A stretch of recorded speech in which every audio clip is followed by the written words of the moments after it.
Ora viva, meus senhores, muito boa noite e boa noite a todos os que nos seguem através da Bola TV. Gostaríamos de agradecer em primeiro lugar aos patronos e patronas que generosamente contribuem para o nosso podcast e que, como diz o Pedro Filipe, vão mantendo as luzes acesas. Boa noite, David, boa noite, Luís, sejam muito bem-vindos. Tivemos o Grande Prémio de Itália, que surpreendentemente não teve uma McLaren a ganhar, e o que poderia parecer que seria uma vitória fácil da McLaren acabou por não acontecer.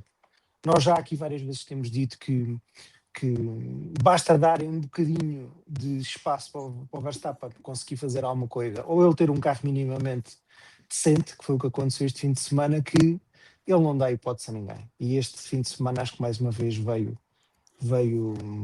demonstrar isso. De uma forma muito rápida e antes de entrarmos numa análise muito profunda, eu gostava de ouvir a opinião do David e do Luís sobre um sentimento que me parece uma sola esta segunda-feira, que é, independentemente do Verstappen ter ganho esta corrida, provavelmente isto não vai alterar nada no campeonato. Ou vai? Luís, começa. Não, acho que não. Eventualmente a Red Bull irá ter mais hipótese outra vez de ter bastante mais competitiva que a McLaren, eventualmente em Las Vegas, ou a McLaren não aprendeu a lição e mete o carro, não confia tanto que a sua vantagem aerodinâmica em curva é suficiente para anular a desvantagem de velocidade de ponta. Portanto, eu acho que este ano ainda só vamos mais ter em Las Vegas a possibilidade de vermos a Red Bull a fazer mais uma gracinha. Ou Red Bull, ou Ferrari, ou outra equipa. Nas outras pistas que faltam não estou a ver a McLaren a perder mais corridas. Vocês estão muito otimistas a achar que a Ferrari este ano ainda vai fazer gracinhas. David, isto no final não vai contar para nada, não é? Não, eu acho que não, mas pelo menos dão-nos uma corrida diferente e pelo menos a mim, ajudou-me aqui a descalçar uma bota. Da última vez estive com os meus sobrinhos Tomás e Benedita, eles estavam a dizer, mas porquê tu não dizes que o Max é o melhor? E hoje efetivamente posso dizer que o Max é o melhor, porque aquilo que ele fez este fim de semana em Monza foi estrondoso e é aquilo que tu disseste, Vasco. Basta dar-lhe um bocadinho e ele demonstra aquele talento imenso que ele tem. Provavelmente vai ser o piloto que vai marcar pelo menos a geração dele. Vamos ver em relação ao resto. Acho que há uma diferença no McLaren em relação ao McLaren do ano passado, que é, não há mini DRS. Portanto, torna tudo muito mais complicado nas retas. Eu concordo com aquilo que o Luís diz, à exceção, acrescentava aí um circuito que é possivelmente a próxima corrida em Baku, no Azerbaijão, que eles possam ter aquelas retas muito longas, sem o mini DRS, vai causar alguns problemas, certamente, aos McLaren, e pode abrir aqui oportunidades a outras equipas, como a Mercedes, por exemplo. Ou então não. Muito bem.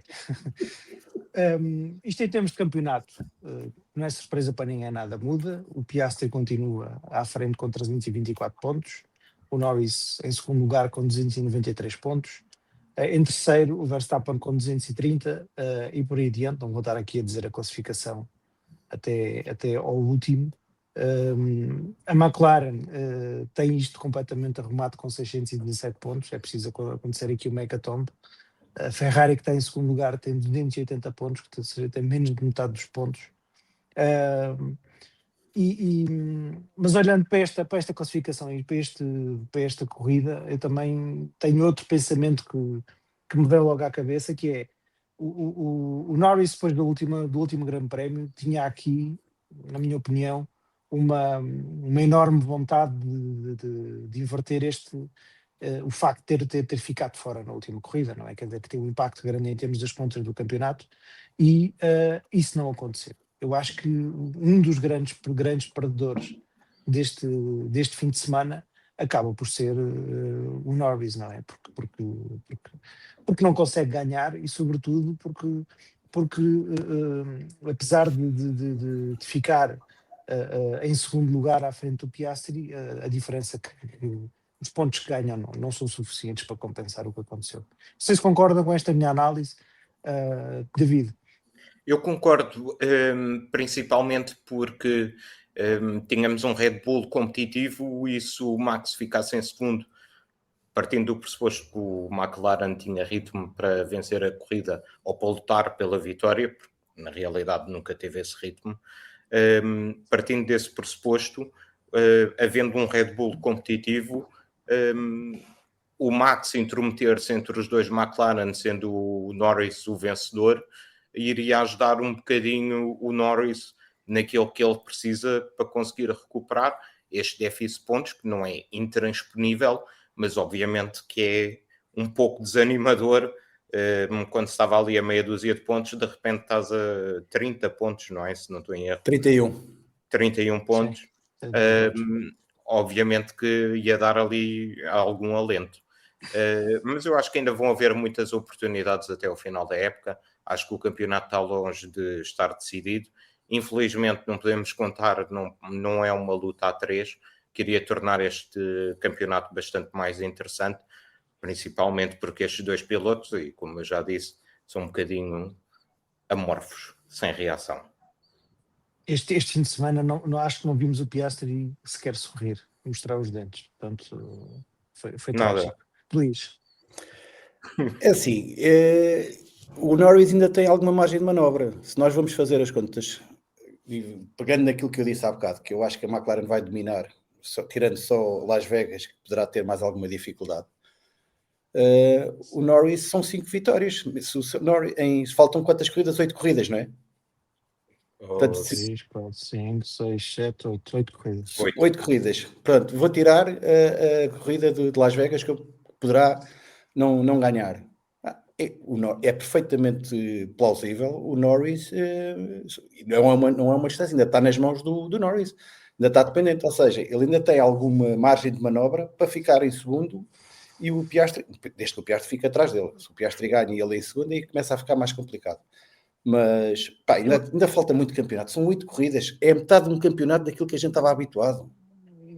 Exato. Isso era há 20 anos, Luís. A maioria das pessoas hoje em dia já nem se lembra disso. Eu acho que só existe aqui um fator que pode desequilibrar um bocadinho. Não é desequilibrar, é voltar exatamente a equilibrar um bocadinho as contas.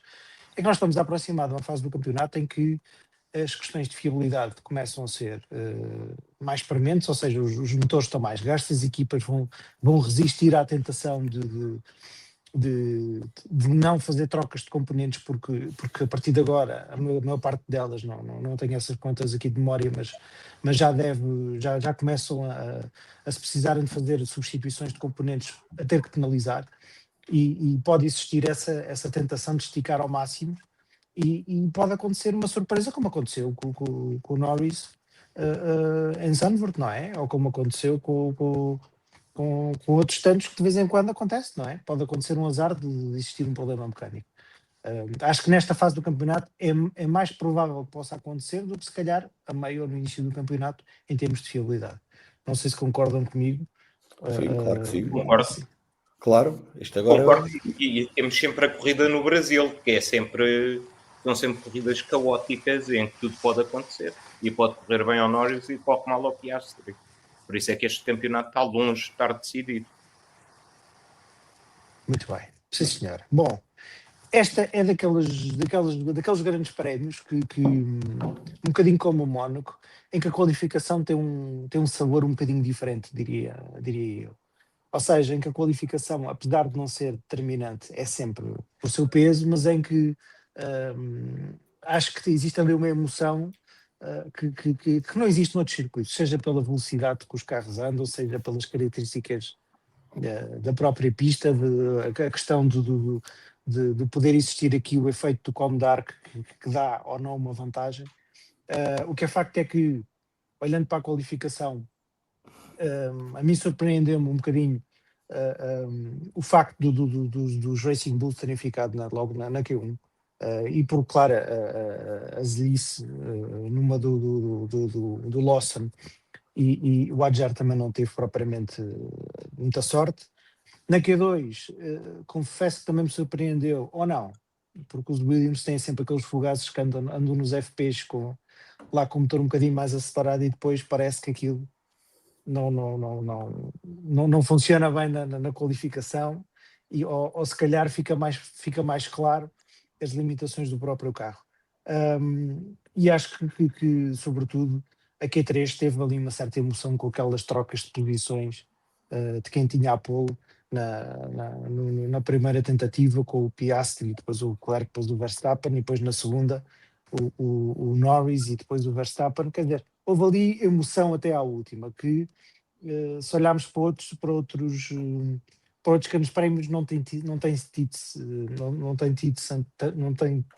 sido tanto assim. Desculpem lá a minha salada de palavras.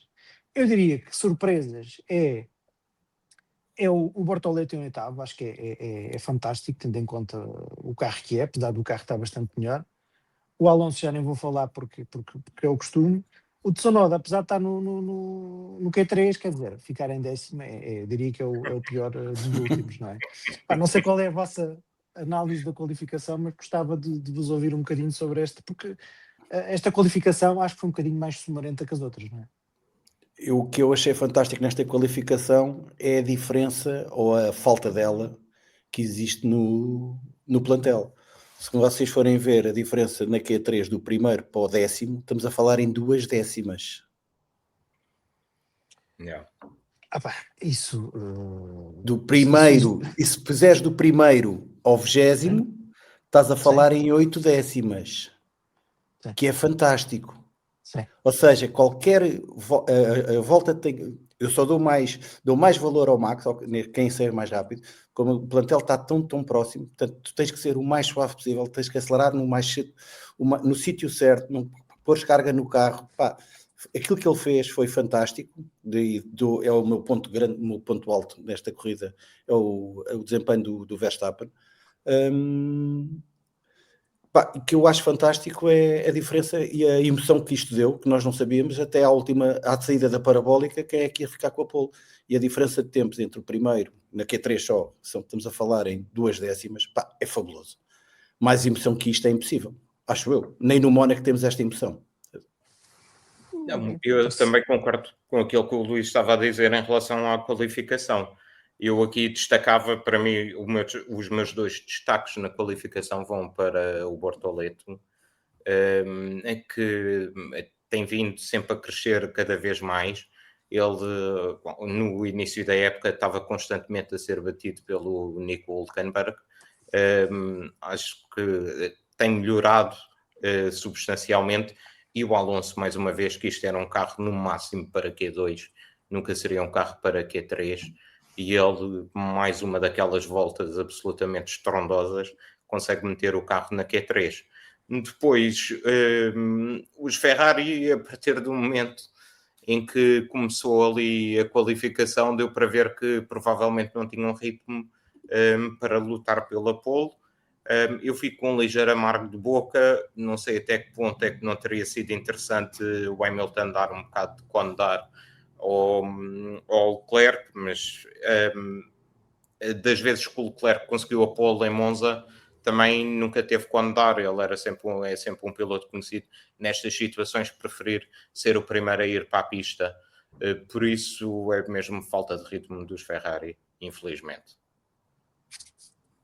Infelizmente, mas quer dizer, não surpreende ninguém. Quer dizer, isto a Ferrari este ano, e agora sendo um bocadinho malicioso, sobretudo até por uma facção cá de casa, a Ferrari, quer dizer, este ano claramente já se percebeu que seja ela pista de rápida, lenta, com muito apoio aerodinâmico, com pouco apoio, quer dizer, não dá, tem que acontecer aqui uma hecatombe para a Ferrari ganhar alguma coisa, ou sequer estar lá mais à frente, não é? Como de certa forma aconteceu na Hungria, não é? Com aquela volta top position, com um tempo de Q1. É um bocado essa a situação. A parte surpreendente é que renova um contrato com o time principal que tem entregue estes brilhantes resultados à Ferrari, mas pronto, tudo bem. Eles lá saberão. Isso é um tema de conversa que vamos deixar depois para Eu sei. para ser Mas escalpelizado. também, e a Ferrari está onde está. Eu acho que o Ferrari neste momento ainda é o quarto carro, está atrás do Mercedes. Só que estão a lutar, Concordo.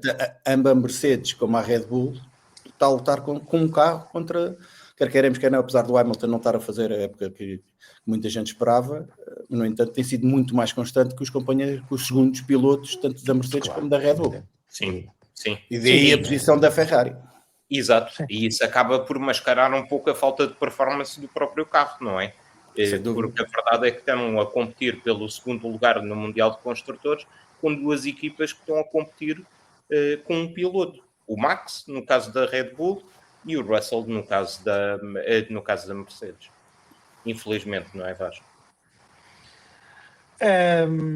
Olha, eu sobre o Russell e despachando já o segmento, o que é que o Russell não fez de bem este fim de semana, eu acho que vou fazer um bocadinho de Alexandre hoje. Sem tanta graça, como é óbvio, mas eu acho que, quer dizer, o Mercedes também não dá mais que isto. O homem tentou aquilo que podia e que não conseguia.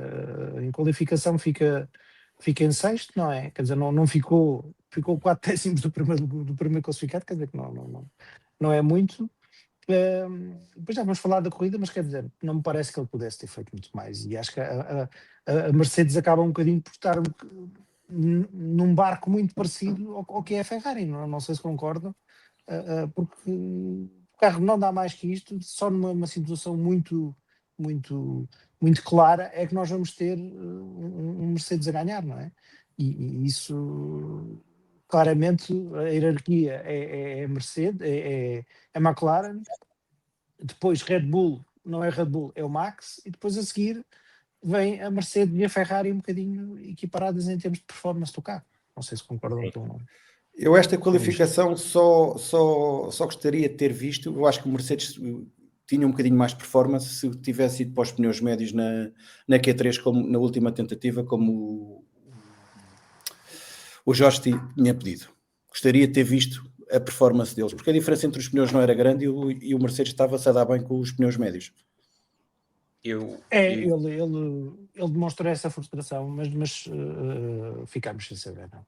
Pois é o que é. Aquilo que eu acho que, voltando um pouco àquilo que o Vasco estava a dizer, acho que não há muita diferença entre o Ferrari e o Mercedes. Acho que a principal diferença é que quando a Mercedes teve a oportunidade, soube executar a corrida melhor do que aquilo que a Ferrari executa. E se calhar por isso é que o Russell tem uma vitória no Canadá e o Leclerc não tem uma vitória em Budapeste. Acho que é um bocado por aí. Aí também conta o facto de o Russell estar na Mercedes e não estar na Ferrari, porque a Ferrari tem aquele sempre brilhantismo a executar corridas. Não é? Exato, é esse o problema, exatamente, era mesmo isso. Bom, qualificação de secada, foi interessante, foi giro, venha à próxima, é o que se tem a dizer. Passemos à corrida, a expectativa, pelo menos da minha parte em relação à corrida, há uma coisa que confesso que não gosto nada de ouvir, que é a corrida mais rápida do ano. Epá, eu gosto de corridas que demorem tempo. Esta coisa de ser a corrida mais rápida do ano. Então ponham mais voltas para ver se aquilo tem pelo menos 1h30, ou um bocadinho mais, para ver se a coisa estica. Mas pronto, o Hülkenberg ficou logo encostado à boxe, e diria que até ali à volta 6-10 tivemos ali um arranque em que o Verstappen, fez cortou a chicane, esticou ao máximo, e ficou à frente do Norris, mas teve que devolver imediatamente a posição, senão seria penalizado. Mas depois também se percebeu rapidamente que o Verstappen tinha mais andamento e rapidamente recuperou. E quer dizer, a partir ali da quarta volta, que foi quando ele ultrapassou o Norris de volta, o interesse que houve ali a partir da corrida até à volta 10 foi basicamente assistirmos ali um bocadinho à luta entre o Piastri e o Leclerc, que o Piastri teve aquela defesa do Leclerc por fora, que para mim foi se calhar a manobra mais gira da corrida, mas diria que esta primeira parte da corrida foi engraçada, não sei se concordam. Animada foi. Animada foi. O arranque. Eu, por acaso, só acho é que a Red Bull se precipitou um bocadinho. Devia ter esperado. Porque eu vendo a partida, a primeira curva, a gente vê que também o Norris também não deixa espaço ao Verstappen. O Verstappen nunca... Mas não nunca tinha que deixar, não é? Então, Está bem. Porquê que havia de deixar? Exato. Estava por dentro, tinha que deixar? Não, porquê que tinha que Então deixar? vamos pensar, já não lembro quanto, mais à frente na corrida, quem estava por dentro, o que é que aconteceu? Bem, nem vamos, Isso, não vamos vamos. falar já Pronto. sobre isso. Mas Luís. por dentro, não é isso. Vamos O que eu quero, falar já o que eu sobre quero isso. dizer, ao segmento, já vamos o que eu ao quero segmento, vamos bater nos comissários. Pronto, Já o que eu quero dizer, o que eu quero dizer é que se calhar o Max desta vez não iria ser penalizado, não iria ser penalizado. Mas pronto, eles tinham tanta confiança no carro, e no Max que eles devolviam a posição e depois iriam conseguir outra vez ficar em primeiro.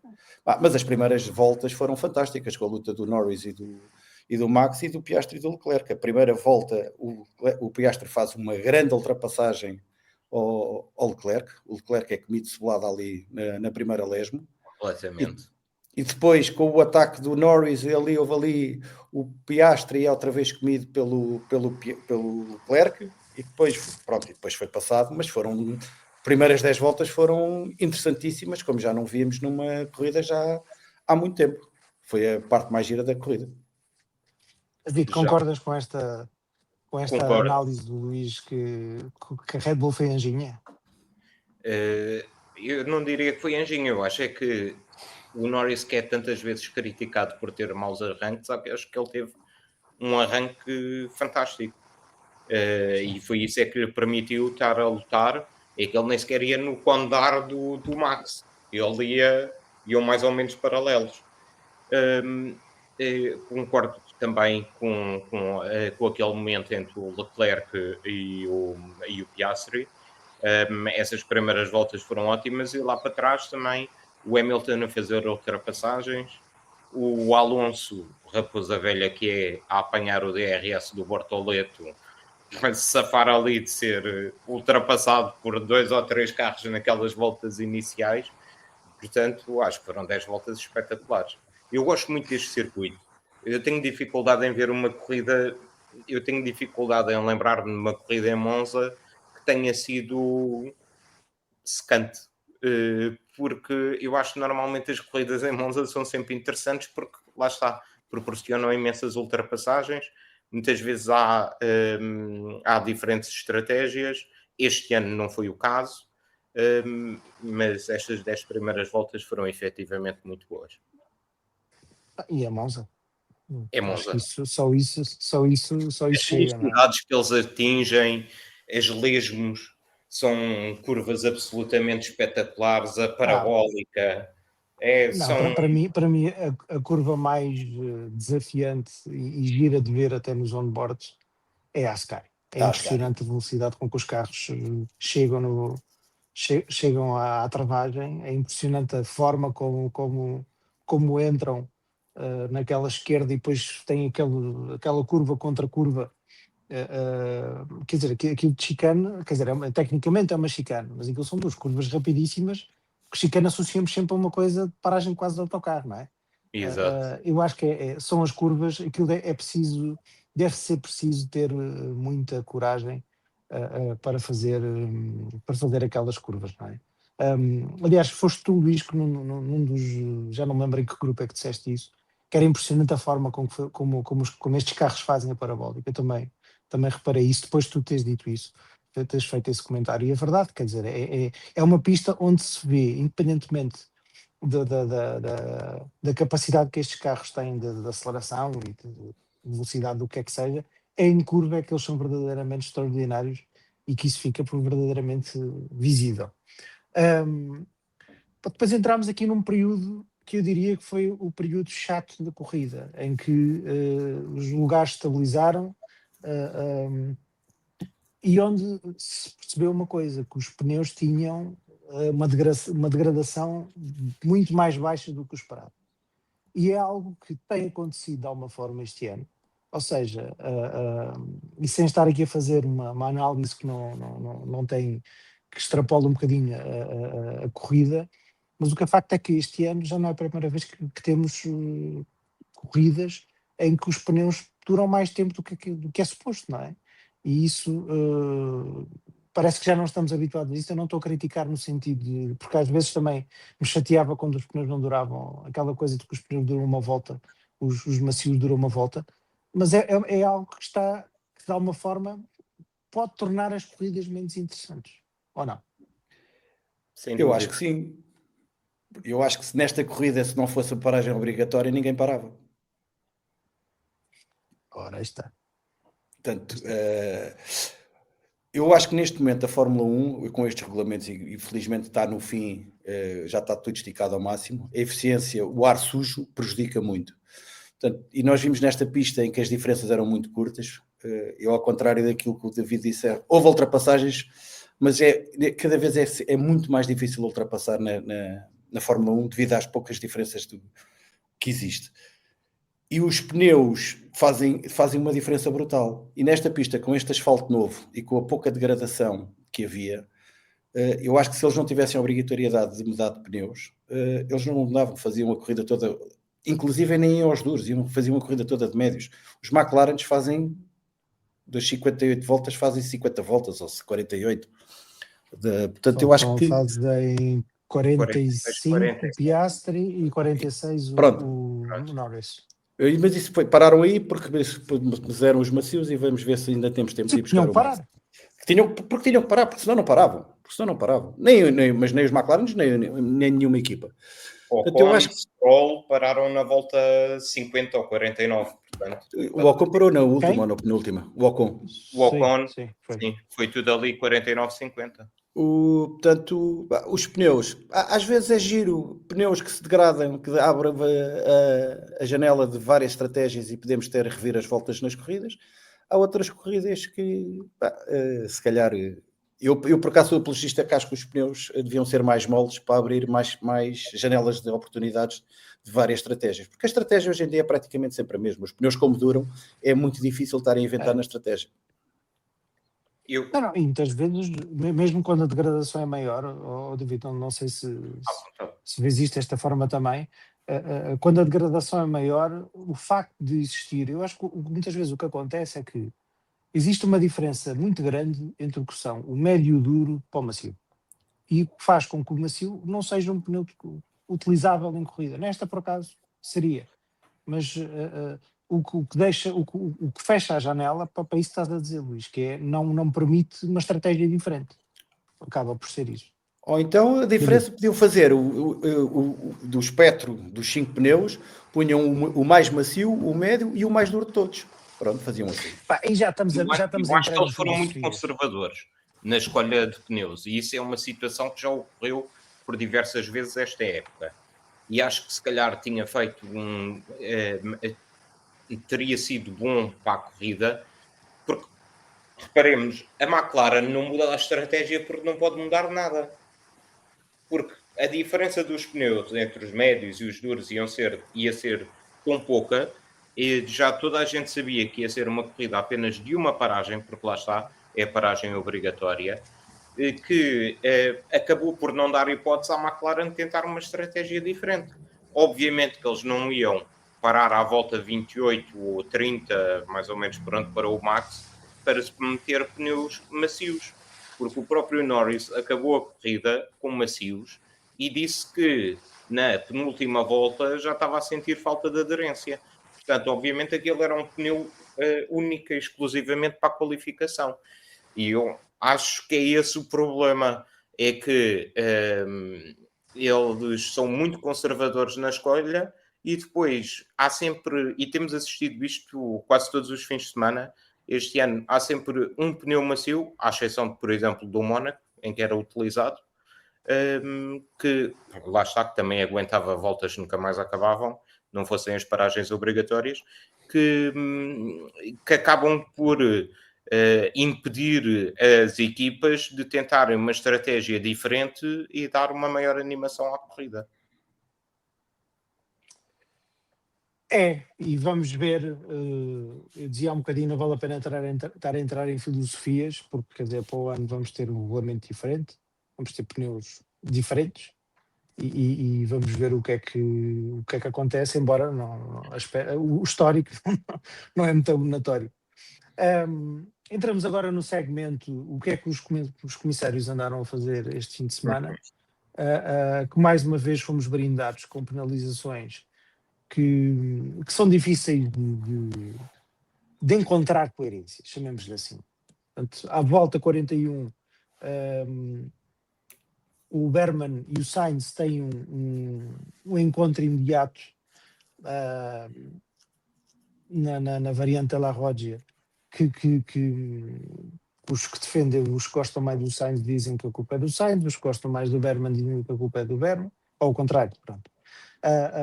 Mas quer dizer, acaba por ser uma avaliação, pelo menos na minha opinião, que sobretudo 10 segundos de penalização para o Berman parece-me.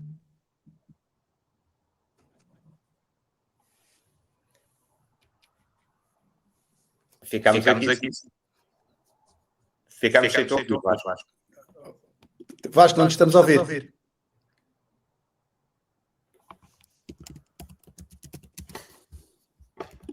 Bem.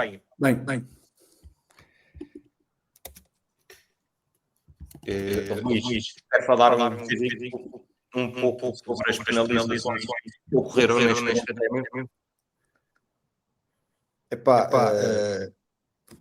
O que eu acho, mais uma vez, acho que não devia ter sido penalizado o Berman.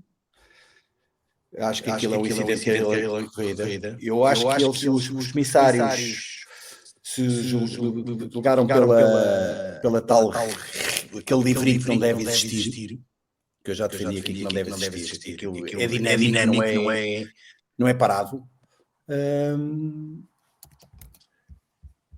Portanto, eu acho que não foi mal penalizado. Foi mal penalizado. Eu também concordo contigo. Aquilo que eu acho é que o problema, e voltamos sempre à mesma situação, são as famosas regras para as ultrapassagens. Porque, para mim, naquela situação, o piloto deveria ser penalizado, era o Sainz.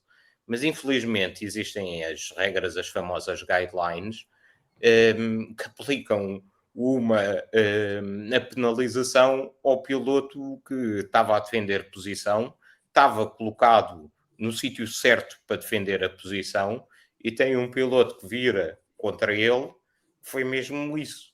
Só que estas regras são cada vez mais...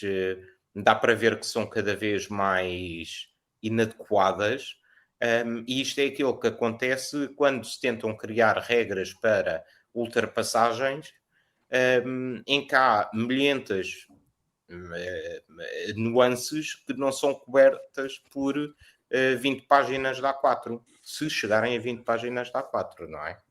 É o que eu digo, por isso é que eu digo que eu acho que aquilo não devia existir, aquele livrinho. Claro, não, completamente. E aparentemente eles vão se reunir lá mais para o final da época a ver se é necessário fazer alterações. Portanto, prepara-te que ainda vai melhorar mais. Exatamente. Eu tive aqui um problema técnico que vocês prontamente resolveram e substituindo me fizeram muito bem. Há uma coisa que estavas a dizer, vão reunir outra vez, e eu até me assusto cada vez que eles se reúnem, porque cada vez que eles se reúnem, muitas vezes é pior emenda que o soneto. Mas isto, voltamos outra vez à questão da incoerência, e acho que uma coisa, são duas questões diferentes. Uma é a falta de coerência dos comissários, que é o que está em cima da mesa. Outra é o livrinho não fazer sentido nenhum. E o que me parece é que são as duas coisas combinadas que tornam o problema ainda maior, não é? Porque, ou seja, podia existir regras muito claras, mas a aplicação ser um desastre, que é o que está a acontecer. E a questão é que as regras também não são claras. E se formos ao exemplo do Sainz e do Berman, é claramente um incidente de corrida. E, sobretudo, eu não sei se há um bocadinho me ouviram, o que me escandaliza nem é existir uma penalização. Porque vamos assumir que havia uma penalização, ao menos que fosse 5 segundos, agora 10 segundos e 2 pontos na superlicença. Não faz sentido absolutamente nenhum. Não sei se vocês depois comentaram isso ou não. Não, essa parte não faz sentido. E o que faz com que o Berman neste momento seja o piloto que acho que está em risco de exclusão. Sim, está mais perto. Outra... E ele muito provavelmente, e peço desculpa, Luís, e muito provavelmente a continuar desta forma é que ele só vai recuperar 2 pontos, acho que no Brasil. Portanto, até lá há sempre algumas corridas um bocadinho complicadas e eu acho perfeitamente injusta a penalização. Concordo com aquilo que o Vasco disse e é mais uma vez uma situação que o Salviano já referiu várias vezes, que é, há sempre a necessidade de haver um culpado. Aconteceu isso entre o Lawson e o Sainz e aconteceu agora novamente. E eu acho que esse é um dos problemas. Esse é o problema que podemos imputar diretamente aos comissários. Sim, e eu acho que sobretudo é isso que tu dizes, David. Acho que não podemos... há acidentes em que não tem que existir um culpado. É um incidente de corrida, são consequências de existirem corridas, daquilo ser uma corrida. É inevitável isso acontecer. Eu ia pedir agora ao nosso realizador de serviço que se pudesse pôr aqui 2 ou 3 comentários que nós olimpicamente temos. Não é uma questão de não estamos a ignorar, é uma questão mesmo de incompetência técnica da nossa parte, ou minha, de os pôr. Portanto, ia pedir... A conversa está interessante, nós vamos andando nisto. Não, mas também há aqui uns comentários interessantes. Eu também. Pronto, eles vão aparecer aí, quando aparecerem depois nós os comentamos. Mas... até porque houve mais incidentes de corrida e não houve penalizações, entre o Tsunoda e o Lawson não houve penalizações. Está bem, mas aí não podia haver. Mas e porquê é que no Sainz houve? Fizeram um peão? Luís, eu estava a ser irónico. É esta inconsistência que me faz confusão. O Sainz não cumpre as ordens de direção de corrida e leva uma reprimenda. Quando ele sai na variante de La Roja, não cumpre o percurso que estava definido e leva uma reprimenda. É isto que me faz confusão. Sim. Eu não sei quem eram os comissários deste fim de semana, quem era o piloto comissário, eu não faço ideia, mas pronto, também entra na altura, acho que já não interessa. Não sei se aquilo não é uma máquina que tritura comissários, um bocadinho como a Red Bull. Bom, voltando à análise da corrida. E vamos agora ao filé mignon. Que o filé mignon é o quê? Ou seja, à volta 46, peço desculpa, à volta 37, início da 38, o Verstappen para, regressa à pista na 3ª posição, com o Norris à frente, e é claro que em condições normais, quando ele voltasse à pista, tudo iria, ou depois das paragens do Norris e do Piastri, em condições normais iria tudo acontecer, iria voltar às posições em que estavam. Mas aconteceu uma coisa que pode acontecer nas corridas, lá está, eu diria que é um chamado também incidente de corrida, que são coisas que podem acontecer. O Norris para e tem uma paragem bastante mais lenta que o Piastri tem na volta a seguir. Não interessa porque é que aquilo aconteceu, houve lá um mecânico que se atrapalhou lá com os macacos ou com as pistolas. O que é facto é que demorou mais 6 segundos e o Piastri ficou em 2º lugar. E a McLaren, de uma forma muito que eu já vos vou dar a palavra para vocês chamarem os nomes todos, que é para não ser sempre eu, o polícia, o tipo que vem para aqui dizer mal das coisas. A McLaren dá instruções para que as posições sejam revertidas. E além de ser um perfeito disparate isto acontecer, vamos supor que naquele momento acontecia alguma coisa e que condicionava a própria corrida e o Verstappen, por alguma razão, não ficava em primeiro lugar, ou perdia o primeiro lugar, ou tinha um problema mecânico, a McLaren ia mesmo fazer aquilo. O que é que vocês acham? Luís, bora. Se fosse para o 1º e 2º lugar, acho que a McLaren não ia fazer. Ora, aí está. Então, se fosse, porque a diferença de pontos aí é grande. A McLaren faz isto porque é um 2º e um 3º lugar. Mas é isso que está errado. Não está. Para mim não está. Para mim não está. Então sustenta lá isso. Então vou sustentar. A McLaren tem um historial, ou a Fórmula 1 tem um historial, que quando tens 2 colegas de equipa a lutar pelo campeonato, quando existe outro carro que poderá ganhar corridas, corre sempre mal. A McLaren teve essa experiência em 2007, em que tiveste uma luta titânica entre o Alonso e o Hamilton, e quem foi campeão? Foi o Kimi Raikkonen. Tiveste o caso da Williams com o Nelson Piquet e o Nigel Mansell. Ninguém já o que é que aconteceu? Quem foi campeão? É que nos lembramos disso. E o foi o Alan Prost. Pronto. O que é que eu quero dizer com isto? Eu acho que a McLaren optou por não querer abrir uma guerra entre os 2 pilotos, visto que era um segundo e um terceiro lugar, em que a diferença de pontos eram 3 pontos. O Piastri foi mestre em ter deixado passar, que agora não há ninguém. Amanhã ele perde, em vez de terem 6 segundos, perde 1 segundo na boxe e diz assim: olha, eu perdi 1 segundo na boxe, agora dá-me a volta outra vez. Deixa-me passar, e não estamos a falar de 6. Portanto, isso Piastri, isso concordo, assim por baixo. Isso é a perspectiva do piloto. Agora, a McLaren aceitar isso. A minha pergunta é: sustenta lá isto do ponto de vista de decisão estratégica da McLaren. Para não espicaçar 2 pilotos. Por amor de Deus, sinceramente, a sério. Eu acho que é. Luís, há aqui uma diferença em relação a 2007 e a 1987. É que os 86. pilotos não estavam... 86, desculpa. 87 foi Piquet. Exato, naquela época fantástica na Williams. Em 86 é que o terceiro piloto, o piloto também estava em luta, não estava à mesma distância como eles estão agora, têm a vantagem que têm em relação ao Max. E eu não estou a dizer a distância tendo em conta os pontos que são atualmente em comparação com os de 86 ou 2007. Essa é que é a diferença, é que isto é um campeonato entre 2 pilotos. E eu acho que, primeiro, se eu fosse o Piastri, não tinha dado a posição e ponto final parágrafo. Segundo, acho que a equipa deve proteger o piloto que está à frente no campeonato. E isto aqui foram remorsos por situações que já aconteceram no passado.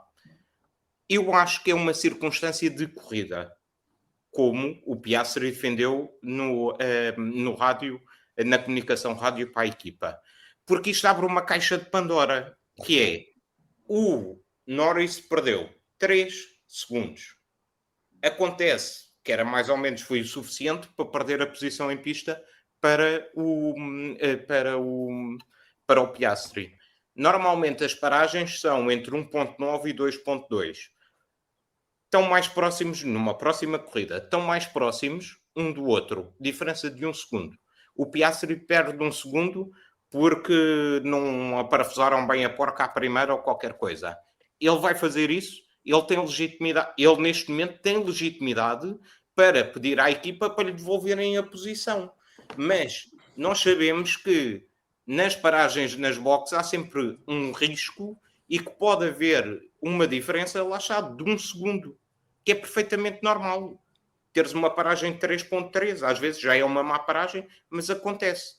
Então agora vão trocar a posição dos pilotos se isto acontecer? Imaginemos que as pessoas, que o André Stella ou o Zac Brown não fazem essa interpretação na altura. Não vão criar a mesma situação, o mesmo mal-estar que tentaram evitar com esta operação em Monza? Eu acho e o facto de o que é que tu pensas olha, quem devia teoricamente parar primeiro seria o Norris, certo? O Norris disse, e eu passo a repetir, porque eu ouvir aquilo. Ele disse, não querem parar o outro carro primeiro. Desde que não haja undercut. Não, é que eles vão com a desculpa para o Piastri a dizer, olha, vamos-te parar primeiro para não levares um undercut do Leclerc, que estava a 4 segundos e que vinha a recuperar tempo por volta, desde a paragem nas boxes, 0.3 a 0.4 na melhor das hipóteses. Quer dizer, o Leclerc nunca foi uma ameaça. Nunca foi uma ameaça. Um piloto está a 4 segundos, não é uma ameaça. Ainda por cima com o ritmo que os Ferrari. Quem me dera a mim que os Ferrari fossem uma ameaça. Portanto, para mim isso não cola. Para mim isso não cola. Honestamente. É completamente diferente da situação na Hungria o ano passado para proteger do undercut do Max, ou já nem me lembro quem era. Eu já pedi para irem buscar as pipocas, portanto, Luís, vá, tens direito de resposta. Não, não, então, Mas não, assim é que é giro. o Norris tem o direito de parar primeiro. O Norris é, inclusive, diz assim, não parem o Piastri primeiro, mas desde que não haja o undercut. E ele diz, não queriam parar primeiro o outro carro? Pronto, e ele depois diz que desde que não haja undercut. E eles dizem, e depois é essa a questão engraçada. Okay. Não há undercut. Não, eles respondem, ok, nós vamos fazer isso, vamos parar primeiro o outro carro. E aí é que ele diz, isto é a mesma coisa do que ires ao supermercado. Vais lá buscar o pão e depois lembras-te, espera aí, não queria carcaça, queria baguete. Deixem-me cá ver. E depois aí é que ele diz, desde que não haja o risco de undercut. E eles disseram, não há risco de undercut. E a diferença do Norris para o Piastri era a rondar o quê? 2 segundos? Sim. Então não havia risco de undercut com o Piastri a parar primeiro, mas já havia risco de undercut do Leclerc, que estava a 4 segundos do McLaren e nunca teve ritmo uma corrida inteira?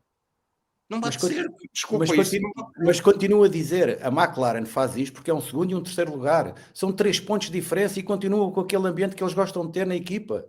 Epá, tudo bem, eu acho todos que... Juntos, todos juntos. É assim. Todos juntos. Tragam todos juntos a dançar o Kumbaya. Todos juntos a dançar de mãos dadas.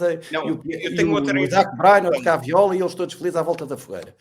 Porque foram 3 pontos, se fosse o primeiro e o segundo, nem a McLaren ia pedir, nem nenhum deles, seja o Piastri, seja o Norris, iria fazer. Visto que é um segundo e um terceiro lugar, estamos a falar de 3 pontos, para a equipa é igual, porque os resultados para a equipa é exatamente igual. Ficar um em segundo e o outro em terceiro, ou vice-versa. Os pontos para a equipa são iguais. E só tiveram a ganhar com esta situação. Eu acho que eles não tiveram nada a perder. Para mim, atenção, e já agora vou deixar aqui bem claro, isto não é uma questão dos pilotos em questão, porque é aquilo que eu já disse, são 2 pilotos completamente amorfos, que dão tédio estarem a lutar pelo campeonato. Aliás, eu disse num dos grupos, que aparecem 2 miúdos de 18 anos que receberam um Ferrari no aniversário e andam a 50 na autoestrada. Isto caiu-lhes o bebê literalmente nas mãos, sem saberem ler nem escrever. Para mim, o Norris merece mais o segundo lugar do que o Piastri. Merece. Teve melhor no fim de semana, teve melhor na qualificação, teve melhor na corrida. O Piastri nunca teve ritmo. Aliás, prova disso é que depois de trocarem as posições, me dizem, agora podem correr. E o Piastri perdeu numa curva 0.4. Acho que foi na parabólica que perdeu 0.4. Por isso, ele nunca teve o ritmo. Ou seja, para mim não é uma questão de ser um piloto ou outro, ou gostar mais de um ou gostar mais do outro. Para mim aqui a questão é que eu acho que eles se estão a expor a uma situação no futuro que vai acabar, ou seja, eles acabaram por adiar o inevitável. Para mim, um erro numa paragem das boxes é uma circunstância de corrida. Há sempre um risco inerente a uma paragem nas boxes. E eu acho que eles vão ter problemas até o final da época com esta situação. Segunda coisa é, andam a tentar controlar circunstâncias que são incontroláveis. Isto é um bocado como as guidelines para as ultrapassagens. Há milhentas que não estão, situações que não estão consagradas naquelas guidelines. Na meia folha, segundo aquilo que o Norris disse, na meia folha das regras da McLaren, de como os pilotos devem competir um com o outro, há milhentas situações que podem ocorrer, que podem ser consideradas como acabando por beneficiar um piloto em relação ao outro, que nem sequer lá estão contempladas. Por isso é que eu acho parvo, não tem lógica nenhuma, muito sinceramente. A mim custa-me fazer esta associação. Mas eu acho que lhes pesou um bocado na consciência o problema mecânico que o Norris teve na última corrida. Podem-me dizer o contrário. Eu não estou a dizer que foi por isso que eles o fizeram. Mas acho que lá atrás ficou sempre de género. Por causa do nosso erro, ele agora está a uma distância de 30 pontos, ou o que é, do primeiro lugar no campeonato.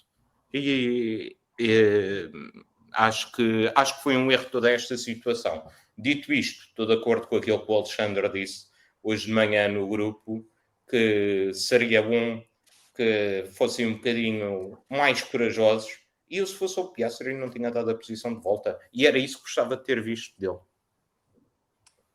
Eu acho que vocês os dois estão-se a esquecer aqui de uma coisa que é então e a verdade desportiva? Como é que fica no meio disto tudo? Credo, valha-me Deus, a sério. Isso é sério. A sério. Fogo, a sério. Isso É um jogo de... Isto é um jogo de... É um jogo de só digo equipa. uma coisa. O Mika Hakkinen, nós foi o quê? Em 2000? 2000. Parte um motor em Barcelona na última volta. Está bem, mas em parte Então, e a verdade desportiva? Não, Uma não, corrida não, que ele não, dominou. não, não é nesse sentido que eu estou a dizer. Eu sei que parece clichê esta pergunta maliciosa que eu vos fiz, mas nesse caso, David, não tem nada a ver. Partiu o motor, não tem nada a ver. Aqui o que estamos a falar é,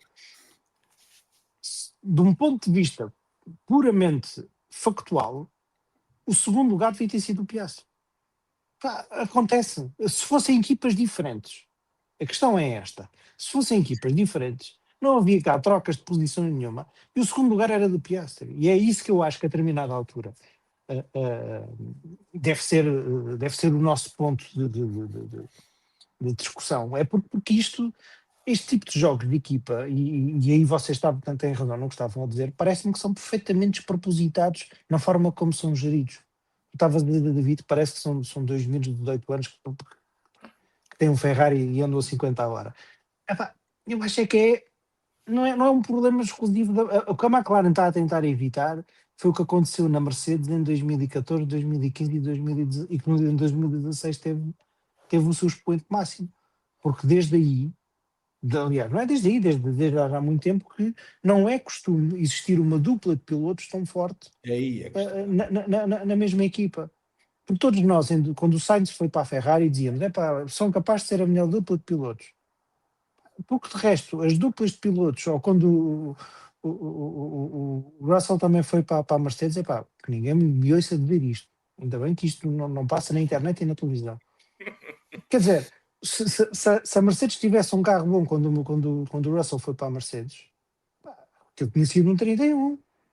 Portanto, o que a McLaren está a gerir com pinças, mas são umas pinças, pronto, muito mal geridas, diria eu, é esta forma de ter dois pilotos que são verdadeiramente candidatos ao título, um na minha opinião mais que outro, como é óbvio, mas são, e para não ferir egos, eu acho que, Luís, tu disseste um ponto que é muito importante, é que o Piastri agora, da próxima vez, vai ter o argumento-chave.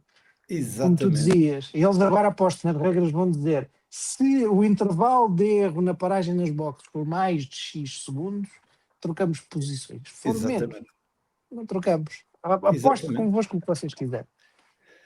E acho eu não tenho dúvidas nenhumas de que isso vai acontecer. O Piastri agora tem a equipa na mão.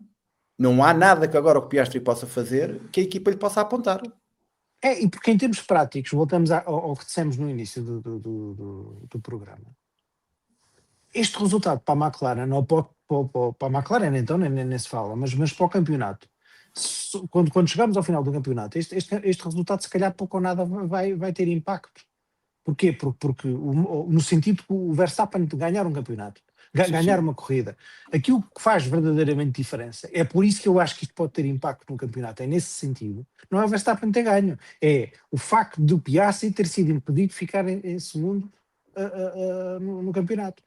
Por acaso, acho que não vai prejudicar, porque acho que o Piastri vai ganhar isto com maior ou menor. Mas agora faço eu a pergunta. Agora imagina que o Piastri é dada a ordem para o Piastri deixar passar e não deixa, como o David estava a dizer. E será que ele conseguia ter carro para ser campeão até ao final do ano? Tá bem, mas aí era... lá está, agora vou utilizar aquele chavão outra vez, aí era a verdade esportiva a funcionar. Não era a verdade. Não era a verdade. Se ele não tinha carro para isso, a beneficiar o Norris. Se o Piastri não tivesse tinha batido o pé e dizia, não passa. E depois o Norris tinha melhor carro e passava, tinha feito conquistado o segundo lugar no braço, pronto.